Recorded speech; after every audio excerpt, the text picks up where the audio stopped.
दीदी टार्गेट रे ओडिशा बीजेपी पश्चिमबंग निर्वाचन में मैदान रे मुख्यमंत्री मोहन माझी द्वितीय पर्याय मतदान बीजेपी प्रचार को जोरदार करने कोलकाता रे ओडिशा मुख्यमंत्री पहुंचती सेठी रोथपा स्थानीय लोक एवं ओडिशा बीजेपी नेता मानक सह आलोचना करछन्ते मुख्यमंत्री विशाल जनसभा को मोहन संबोधित करने सह रोड शो करिवार भी कार्यक्रम रही। ओडिशा बीजेपी सभापति मनमोहन सामल मध्य गला किछि दिन हेबो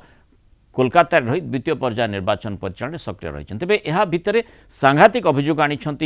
पश्चिमबंग मुख्यमंत्री ममता बनर्जी भवानीपुर में बांटिबाकू ओडिशारू शह शह कोटी टंका आसीछि बोली बड़ अभियोग करिसेंती दीदी। आ ममता अभियोग को बीजेपी खंडन करिछि। निर्वाचन में ममता हारिबा भय एमती बाचालामी करुथबा कहिसेंती सरकारी दल उपमुख्य सचेतक गोविंद दास। भवानीपुर ढुकिয়েছে বাস হাতে নাতে ধরেছে 70 নম্বর ওয়ার্ডে উড়িষ্যার বর্ডার দিয়ে লোক নিয়ে এসছে। কালকে উড়িষ্যার বর্ডার থেকে আমি বলছি সব অফিসার আমাদের বদলে দিয়েছে। আমার সময় যারা ছিল একটা কালো স্করপিও গাড়িতে করে কয়েকশো কোটি টাকা এসছে ভবানীপুরে ডিস্ট্রিবিউশন করবার জন্য এবং চেতলায় একটা জায়গায় ডিস্ট্রিবিউশন করেছে। তারা আমায় বলেছে दीदी हमने टाका ले लिया लेकिन वोट नहीं देंगे। ओडिशा सरकार टंका जो खर्च करिया कथा आपण कहउचंती ताका पाखरे कोन प्रूफ अछि हम जाननु किंतु से वेस्ट बेंगल सरकार हारिया पे जाउचंती ममता बनर्जी से सेति में बाछाड़ी हमें चारियाडे कहउचंती से केवली भाषण देला बेले समस्त गणमाध्यम आपण माने सोशल मीडिया हम सब देखुचे से जो भली भावरे टोल होउचंती विभिन्न जगह toll होउचंती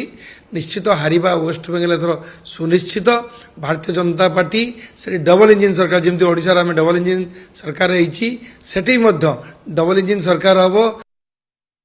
Pramod Mahanti Kolkata bureau head जोड़ी होती अधिक सूचना आलोचना सहित करने। प्रमोद जो भली भाव में दीदींकर जो मंतव्य इबे ई परिप्रेक्षी जेहेतु माने आउ गोटे दिन पर निर्वाचन रही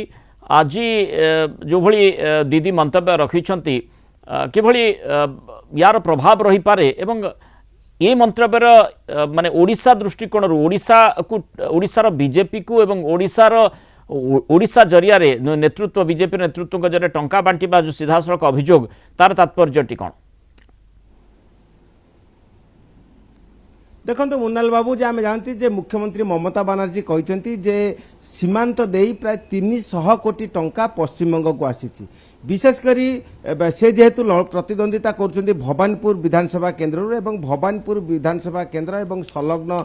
कोलकाता बंदर विधानसभा केन्द्र चेतला अंचल रे यही टंका को बांटुछंती एवं विशेषकर आम जानती जे गत किछि दिन धरी ओडिशार मंत्री नेता विधायक कोलकाता रे रहउछंती एवं कोलकाता संलग्न जिला गुड़िकर रही से बीजेपी मुखी भोट करने चेष्टा कर ओडिया भाषाभाषी मान सहित आलोचना कर सभा समिति करुँच तेणु जहाँकि मुख्यमंत्री बा तृणमूल कांग्रेस एक कटुदाह होती तेणु से मुख्यमंत्री अभियोग कर भवानीपुर विभिन्न ओडिया बसती अंचल एवं अन्यान्य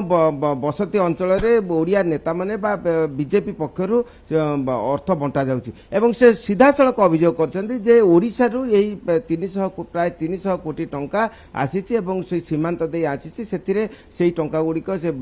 बीजेपी किपरि बीजेपी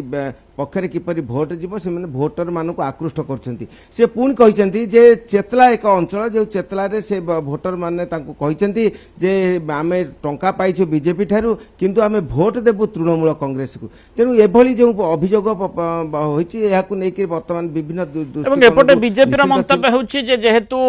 दीदी हारिबे सेथि पई एम्ति बिळी बिळौचंती बा चालामी करूछंती।